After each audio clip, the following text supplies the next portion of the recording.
Hello बच्चों, कैसे हो आप सब।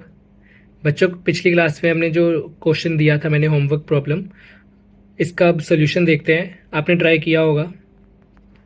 इसका सोल्यूशन अगर हम इस डायग्राम को हम ऐसे बना सकते हैं, जब बैटरी डिस्कनेक्ट कर दी तो हमें वी डैश तो रहेगा ना, हमारा कुछ ना कुछ चार्ज हमारा सेम रहेगा, इसमें नो डाउट। ठीक है। अब हमारा पोटेंशियल कुछ ना कुछ रहेगा, और हमने के डाई इलेक्ट्रिक इसके अंदर ऐड किया है 1C कैपेसिटर के अंदर। ठीक है। अब इसको ना हम बड़े इजली मेथड से कर सकते हैं। पहले डायग्राम बना लिया करो हमेशा, जब भी हमने प्रॉब्लम सॉल्व करनी हो ना, फिजिक्स के लिए हमेशा डायग्राम बना लेनी है, ये क्वेश्चन क्या कह रहा है हमें। अब इसको ना हम इसके साथ करेंगे, चार्ज कंजर्वेशन। चार्ज कंजर्वेशन के साथ करेंगे, क्योंकि अगर बैटरी डिस्कनेक्ट हो गई है तो चार्ज तो सेम ही रहेगा ना, ये हमने पीछे पढ़ा ही है।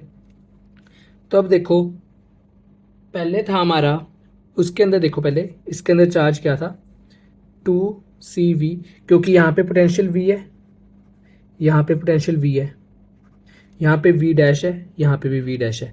2CV plus CV is equal to KCV dash plus 2CV dash. ये KCV इसलिए आया क्योंकि हमने C dash equal to KC होएगा ना, जो इसका कैपेसिटर आएगा, कैपेसिटेंस आएगा C डैश, वो हमारा KC की इक्वल होगा, क्योंकि डाई इलेक्ट्रिक K डाला है हमने इसके अंदर। तो हमारा C कट जाएगा। ठीक है। यहाँ पे बन गया 3V is equal to KV dash plus 2V dash. तो V डैश आ गया 3V अपॉन में K प्लस 2। ये हमारा आंसर है। ठीक है, डन। आपने भी ऐसे किया होगा। अब बच्चों, हमने नेक्स्ट टॉपिक पढ़ना है। इसका सिर्फ फॉर्मूला याद रखना है, इसका डेरिवेशन बिल्कुल इंपॉर्टेंट नहीं है, कहीं नहीं पूछी जाएगी। जो हम ये टॉपिक पढ़ने जा रहे हैं, inserting a dielectric partially between the plates. मतलब कि ये प्लेट्स दी हुई है, पॉजिटिव नेगेटिव प्लेट्स। ठीक है। इसके अंदर हमने टी विर्थ का डाई इलेक्ट्रिक डाला के। ठीक है। टी विर्थ का के डाई इलेक्ट्रिक डाला। इन प्लेट्स के बीच में डिस्टेंस जो है डी है। अब इसको हमने करना है, इसका जो है हमने बस सीधा फॉर्मूला याद रख लो कि इसका कैपेसिटेंस क्या आएगा। इसका कैपेसिटेंस आएगा एप्सिलॉन नॉट ए अपॉन में टी 1/k-1 प्लस डी। ये स्ट्रेट टू माइंड है, सीधा फॉर्मूला याद करो। बहुत इंपॉर्टेंट फॉर्मूला है, बहुत जगह पूछा जाएगा। क्योंकि ये बच्चों यहाँ पे जो पोटेंशियल है और यहाँ पे पोटेंशियल है ना, उसको माइनस करके आता है। मतलब कि पहले यहाँ का पोटेंशियल माइनस करना होता है, फिर इन दोनों का करना होता है, फिर इन दोनों का करना होता है, वो सारे टर्म्स कट जाती है, फिर बचती है सिर्फ V A minus V B. उसके हिसाब से फिर हम कैपेसिटेंस निकालते हैं अपने चार्ज क्यू के हिसाब से, क्योंकि C is equal to Q by V होता है। तो हम वहाँ से इसको ड्राइव करते हैं, लेकिन इसकी डेरिवेशन बिल्कुल इंपॉर्टेंट नहीं है, तो सिर्फ ये याद रखो, C is equal to epsilon not A upon में टी 1/k-1 प्लस डी। और टी क्या है, डाई इलेक्ट्रिक की विर्थ, कितना हमने डाई इलेक्ट्रिक डाला है उसकी विर्थ क्या है, वहाँ पे वो क्वेश्चन में दिया होएगा। ठीक है, ये यहाँ तक था। हम आगे देखते हैं। अब इसके अंदर बच्चों हमने एक इम्पॉर्टेंट पॉइंट पढ़ना है, स्टार डाल के लिखना है अपनी नोटबुक पे। If a thin metal plate is inserted between plates of capacitor. जिस हमें थिन मेटल प्लेट्स का मतलब कि पैरेलल प्लेट्स का हमने पढ़ा था ना, C is equal to A epsilon not by D. तो क्या होगा अगर थिन मेटल प्लेट इंसर्ट कर दी गई, क्योंकि वो भी डाई इलेक्ट्रिक है, हमने पढ़ा था कंडक्टर जो है डाई इलेक्ट्रिक होता है, जिसका के क्लोज टू इन्फिनिटी होता है। अगर हमने थिन लिया है, ये हमने देखना है कितना थिन है। ये थिन जो है ना, मतलब कि उसकी जो विड्थ है जो हमने इंसर्ट किया है, वो क्लोज टू ज़ीरो है। पूरी ज़ीरो नहीं है, लेकिन क्लोज टू ज़ीरो है। ठीक है, जैसे 0.0000111 ऐसे करके। ठीक है, तो इसके अंदर कोई चेंज नहीं आएगा। हम इसका रीज़न देखते हैं क्यों। अगर टी क्लोज टू ज़ीरो है और के क्लोज टू इन्फिनिटी है, मतलब K dielectric is close to infinity, उसकी वैल्यू, तो हमने ये फॉर्मूला पढ़ा था अभी, ये एप्सिलॉन नॉट ए अपॉन में टी 1/k-1 प्लस डी। तो के अगर क्लोज टू इन्फिनिटी है, तो डिनोमिनेटर वाली टर्म तो जो यहाँ पे लिखी हुई है ये वाली तो ज़ीरो ही हो जाएगी ना, अगर ये इन्फिनिटी के क्लोज है, और ये है भी ज़ीरो इसके क्लोज, ये भी ज़ीरो के क्लोज है। तो ये वाली जो टर्म है ना, ये पूरी ज़ीरो ही हो जाएगी। ये टर्म को हम लिख लेते हैं ऐसे करके ज़ीरो। ये ज़ीरो हो जाएगी, तो कोई चेंज नहीं आएगा, तो सी जो है सिंपल रहेगा एप्सिलॉन नॉट ए अपॉन में डी। अब हमारे पॉइंट्स आएंगे कि capacitor with dielectric in series and in parallel. ठीक है, अब हमें एक प्लेट्स दी हुई है, एक कैपेसिटर है, यहाँ पे हमने K1 डाई इलेक्ट्रिक डाला है, इतने में हमने K2 डाई इलेक्ट्रिक डाला है, D1 ये K1 जो है D1 विथ का डाला है और K2 जो है D2 विथ का डाला है। अब यहाँ पे सोचो हमने थिन मेटल प्लेट क्यों डाली।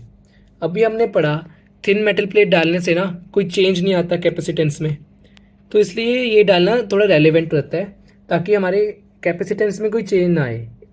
यहाँ पे हमने थिन मेटल प्लेट से इनको अलग अलग किया हुआ है। अब C dash is equal to K C हमें पता ही है, C dash is equal to K C, यहाँ पे ये रूल यूज़ होएगा। अब यहाँ पे अगर ये D1 विथ का डाला हुआ है और D2 विथ का डाला हुआ है, तो हम इसको ये इसके इक्विवेलेंट ऐसे कर सकते हैं ना, हम इसको ऐसे ड्रॉ कर सकते हैं। मैं बता रहा हूँ, क्योंकि हमने ये थिन मेटल प्लेट के साथ डाला है, कोई कैपेसिटेंस में चेंज नहीं आएगा, तो हम इसको अलग अलग करके ऐसे सीरीज में बना सकते हैं। इसका हम कैपेसिटेंस आएगा इसका C1, इसको इसका C2, इसका K1 इसका डाई इलेक्ट्रिक है, इसके अंदर K2 डाई इलेक्ट्रिक है। ठीक है, अब C1 is equal to K1C, ठीक है, C2 is equal to K2C है। अब हम इसको सीधा लिख सकते हैं, C हमें पता है हमारा क्या है, हमारा A epsilon not by D है, हमने पढ़ा हुआ है ना ये फॉर्मूला, तो A epsilon not by D, और C dash equal to KC होता है, तो C1 is equal to K1C आ जाएगा, तो K1 epsilon not A upon में D1, ऐसे C2 आ गया K2 epsilon not A upon में D2। अब इसका नाम C इक्विवेलेंट जो है अपने फॉर्मूले से निकालेंगे जो हमने सिंपल बनाया था। C equivalent is equal to C1 C2 upon में C1 प्लस C2। ये कहाँ से आया था, 1 upon C equivalent is equal to 1 upon C1 plus 1 upon C2। उसको हम कैलकुलेट करके मैंने सीधा ये निकाल लिया, C equivalent is equal to C1 C2, यहाँ पे C2 आएगा, C1 C2 अपॉन में C1 प्लस C2। अब ये हम इसमें C1 C2 जो है ना, ये वाली वैल्यूज़ डाल देंगे, जब जो वहाँ पे क्वेश्चन में जो ये वैल्यूज़ होंगी ना, हम सीधा इसके अंदर ये वैल्यूज़ डालेंगे और आंसर निकल आएगा। C equivalent is equal to C1 C2 upon में C1 प्लस C2। ये वैल्यूज़ यहाँ डालनी है, ये C1 की वैल्यू ये डालनी है, C1 की ना ये वैल्यू डालनी है, C2 की ये वैल्यू डालनी है, इससे हमारा आंसर आ जाएगा कंप्लीट। ठीक है, अब हम पढ़ेंगे इन पैरेलल, हमने सीरीज़ का अभी पढ़ा, अब हम पढ़ेंगे इन पैरेलल। अब पैरेलल में हमें ना ए भी चाहिए होता है, A1, यहाँ पे देखो इसमें इसके हम एरिया लेंगे A1, इसका लेंगे A2, इसका एरिया A2, क्योंकि डिस्टेंस तो सेम ही रहेगा ना, उतने ही डिस्टेंस का आएगा पैरेलल में, तो इसमें जो है विड्थ चेंज हो जाती है। ये A1 एरिया का गया है, ये A2 एरिया का गया है, तो अब हमने C इक्विवेलेंट बताना है, तो ऐसी सेम है K1C लेंगे, और C हमें पता है इसका क्या होएगा, A एप्सिलॉन नॉट अपॉन में D। अब इसके अंदर A जो है ना A1 आएगा और इसके अंदर A2 आएगा, A जो आएगा, ठीक है, K2 epsilon not A2 upon में D। तो C इक्विवेलेंट क्या आ गया, C1 प्लस C2, जो हमारा सिंपल फॉर्मूला है पैरेलल वाला। अब इसके अंदर C1 के अंदर ये वैल्यू डालनी है, C2 के अंदर ये वाली वैल्यू डालनी है, दोनों को ऐड करना है, हमारा आंसर आ जाएगा वहाँ पे वो क्वेश्चन में जो वैल्यूज़ दी होगी। ठीक है, ये बहुत सिंपल है, बस ये सिर्फ वैल्यूज़ पे थोड़ा वो कंफ्यूज करते हैं, तो वैल्यूज़ वहाँ पे देख के ध्यान से डालनी है क्वेश्चन में। अब बच्चों हमने इसका एक केस पढ़ना है मिक्स्ड कॉम्बिनेशन का, कि यहाँ पे ये देखो ये दोनों सीरीज़ में है, ये दोनों के सीरीज़ के साथ ये पैरेलल में है K3 वाला। ठीक है, तो इसके अंदर A जो है टोटल प्लेट एरिया है, ये A/3 कर रहा है, तो फिर अब बताना है हमने C इक्विवेलेंट क्या आएगा।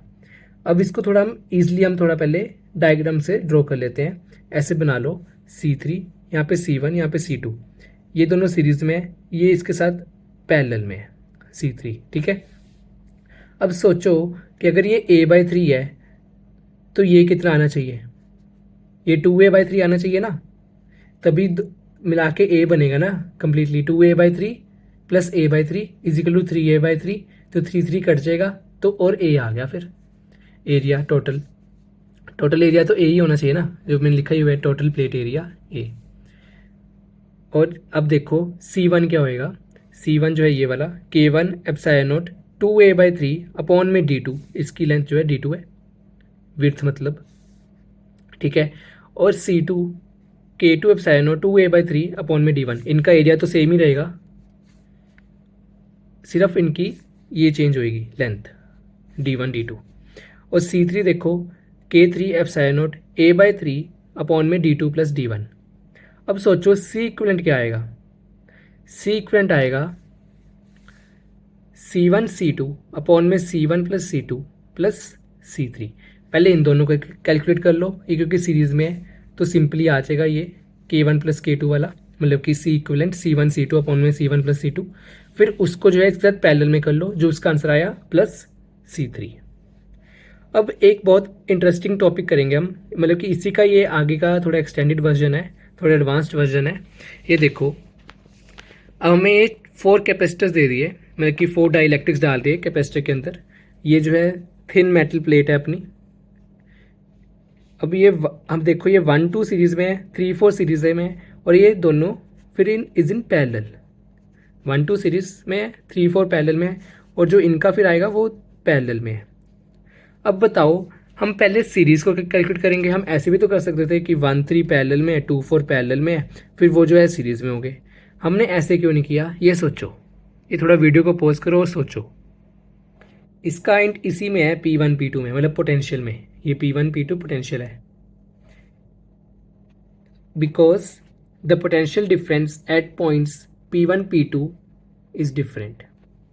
ये समझो इस लाइन को कि हमने पढ़ा था ना, सीरीज में पोटेंशियल चेंज होता है हमेशा, पोटेंशियल जो है सेम नहीं रहता, लेकिन पैरेलल में पोटेंशियल सेम रहता है। पोटेंशियल डिफरेंस जो है यहाँ पे अलग है इन दोनों का, और इन दोनों का अलग है। अगर हम ऐसे पैरेलल में कर लेंगे ना तो वो गड़बड़ी हो जाएगी। पहले हमें इसे पूरा लेके आना पड़ेगा और इसे पूरा सीरीज में लेके आना पड़ेगा, फिर उनको आपस में हम पैरेलल में करेंगे, क्योंकि ये potential difference at points P1 and P2 is different. ठीक है। अब बच्चों, हमारे पास एक क्वेश्चन आता है। इस क्वेश्चन में दिया है कि हमारे पास ये पैरेलल प्लेट्स हैं, ये पैरेलल प्लेट्स है, इसके अंदर हमने केक डाइलेक्ट्रिक डाला और बाकी जो है एयर है इतनी। यहाँ पे हम इसको जो है ना अलग अलग ऐसे सीरीज में अब इसको सॉल्व करेंगे कि यहाँ पे C1 बन जाएगा और ये बन जाएगा C2। ठीक है। तो अब इसका C इक्विवेलेंट निकाल लो, ज़रा ट्राई करो एक बार। इसका जो है मैं आपको वैल्यू बता देता हूँ, इसमें थोड़ा इजी करने के लिए ना K की वैल्यू ले लो 6। ठीक है। अब इसको ट्राई करो, और इनके बीच इनकी जो लेंथ है 6 मिलीमीटर है और इसकी जो है 2 मिलीमीटर है। थोड़ा ट्राई करो। चलो कर लिया ट्राई। अब इसका सोल्यूशन देखते हैं एक बार। अब बच्चों ये सीरीज में है तो इसमें एरिया की तो कोई बात नहीं है, इसका एरिया A लेट कर लेते हैं हम। ठीक है। ये याद रख लो कि यार अगर सीरीज में है तो लेंथ चेंज होएगी, अगर पैरेलल में है तो एरिया चेंज होएगा, क्योंकि पैरेलल में जो है हमेशा विड्थ चेंज हो जाएगी ना उसकी, तो पैरेलल में हमेशा एरिया चेंज होएगा, लेंथ में हमेशा लेंथ चेंज होएगी इसकी। इसका सोल्यूशन देखते हैं। अब कुछ बच्चे समझ रहे होंगे कि ये पार्शली डाइलेक्ट्रिक जो हमने फॉर्मूला पढ़ा था उससे करना है। नहीं, उसमें जो क्या था, उसमें था कि ऐसे हमें ये दिया हुआ था अपना, यहाँ पे डालना था अपने पार्शली डाइलेक्ट्रिक, यहाँ की लेंथ भी पता थी हमें, यहाँ की लेंथ भी पता थी उसके लिए तो, और ये भी, ये हमने T मान लिया था, ये X ले लो और ये D ले लो, तो उसको वह वहाँ से करना था। इसको जो है हम ऐसे करेंगे, C1 इज इक्वल टू अपने सीधा C1 C2 अपॉन में C1 प्लस C2 वाले फॉर्मूला से, लेकिन हमें पहले C लिखना पड़ेगा, K epsilon not A upon में 6, इसको हम लिख देंगे K के डाल दें अगर हम 6 into epsilon not A upon में 6, C2 आ जाएगा एप्सिलॉन नॉट A अपॉन में 2, क्योंकि एयर का तो K हमेशा 1 ही रहेगा, एयर और वैक्यूम का हमने पढ़ा ही था अभी पिछली क्लासेस में कि K जो है हमेशा एयर और वैक्यूम का 1 रहेगा, तो इसलिए इसका आ जाएगा एप्सिलॉन नॉट A अपॉन में 2, मतलब D जो है 2 है इसका। तो अब इसका C इक्विवेलेंट निकल जाएगा, C इक्विवेलेंट हम निकाल लेंगे सीधा फॉर्मूला से, C1 C2 अपॉन में C1 प्लस C2, इसमें जो है वैल्यूज़ एंटर कर देनी है। ओके, डन है। अब बच्चों हमें 1-2 क्वेश्चन करने हैं। ये क्वेश्चन आपने खुद ट्राई करने हैं, मैं आपको सोल्यूशन लेकिन दिखाऊंगा ज़रूर, लेकिन ट्राई ज़रूर करना है एक बार। A parallel plate capacitor with plates of area 1 meter square each are at separation of 0.1 meter.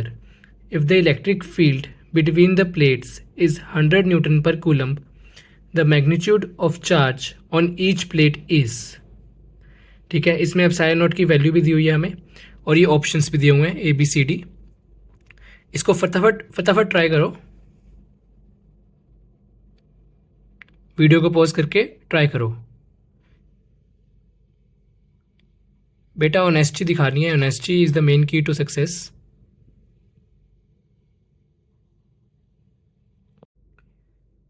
चलो आज इसका सोल्यूशन देखते हैं, मैं भी आपके साथ साथ करूँगा। ये क्वेश्चन पता है कहाँ ख़त्म हो गया, जैसे ये लाइन लिख दी है अ पैरेलल प्लेट कैपेसिटर।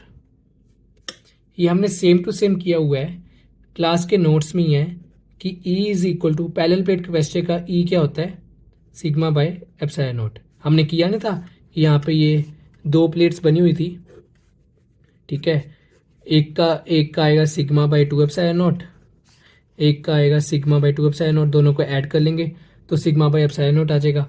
अब सिग्मा को क्या लिख सकते हैं हम, ये भी हमने पढ़ा हुआ है Q अपॉन में A एप्सिलॉन नॉट, ये भी हमने पढ़ा हुआ है पूरा इलेक्ट्रोस्टैटिक्स चैप्टर में, याद करो कि सिग्मा को हम क्या कहते हैं। ठीक है, तो अब E हमें दिया हुआ है 100 इज इक्वल टू, हमने चार्ज निकालना है, एरिया क्या है, एरिया जो है 0.1, हम इसको 1 इंटू 10 लिख सकते हैं ना यहाँ पे ऐसे, ठीक है, क्योंकि 10 ऊपर चल जाएगा पॉइंट में है, इंटू 8.85 इंटू 10⁻⁻12। अब इसका आंसर निकल ही आया, Q is equal to 8.85 into 10⁻⁻10 coulomb. देखो कितना इजी क्वेश्चन था, ये मेंस में पिछले साल पूछा गया। अब एक और क्वेश्चन पूछा गया था, ये देखो कैपेसिटर में से, बहुत इजी क्वेश्चन है ये, अभी हमने किया है अभी अपने नोट्स में। A sheet of aluminium foil of negligible thickness, मतलब कि thickness is close to 0, is introduced between the plates of capacitor, the capacitance of the capacitor is, मतलब कि कैपेसिटेंस ऑफ द कैपेसिटर क्या होएगा फिर, जैसे ही एल्यूमिनियम फॉइल आया हमने अपने कैपेसिटर के अंदर इंट्रोड्यूस किया, तो बताओ कैपेसिटेंस पे क्या फ़र्क पड़ेगा, वो डिक्रीज़ होएगा या कोई फ़र्क नहीं पड़ेगा, रिमेन्स अनचेंज्ड, या वो इन्फिनाइट की तरफ चला जाएगा, या इंक्रीज़, यहाँ पे इंक्रीज़ आना था, डिक्रीज़ नहीं, यहाँ पे आना था इंक्रीज़। ठीक है, यहाँ पे अब बताओ, ये अभी किया नहीं, एल्यूमिनियम फॉइल क्या है, मेटल प्लेट नहीं है, मेटल प्लेट थिकनेस अगर हम इंट्रोड्यूस करेंगे तो हमारा फॉर्मूला था A एप्सिलॉन नॉट अपॉन में T 1/K -1 प्लस D। ठीक है, नेग्लिजिबल थिकनेस है, T 0 है, अगर एल्यूमिनियम फॉइल है तो K इज़ क्लोज टू 0 है, मतलब K इन्फिनिटी है, सॉरी इन्फिनिटी है, अगर ये इन्फिनिटी होगी तो ये पूरी टर्म ही 0 होगी। तो बताओ ये आ नहीं गया, तो इसका आंसर क्या आया, रिमेन्स अनचेंज्ड। अभी हमने किया है मेटल प्लेट है, मेटल प्लेट वाला, यहाँ पे आंसर क्या आया था, ए ऑप्शन। देखो इतने इजी क्वेश्चन आते हैं, बस ध्यान से पढ़ने की बात होती है। चलो आज की क्लास हम ऐसे ही ख़त्म करते हैं इन्हीं क्वेश्चंस के साथ। कल हम थोड़ा अच्छी चीज़ पढ़ेंगे, कल हमारा ये चैप्टर ख़त्म हो जाएगा, कल हमारी लास्ट वीडियो आएगी इस चैप्टर के लिए, फिर उसके बाद हम मैग्नेटिज्म शुरू करेंगे। कल हमारा ये चैप्टर ख़त्म हो जाएगा। Thank you and have a nice day. और इस वीडियो को सब्सक्राइब, लाइक एंड शेयर ज़रूर करना। Thank you.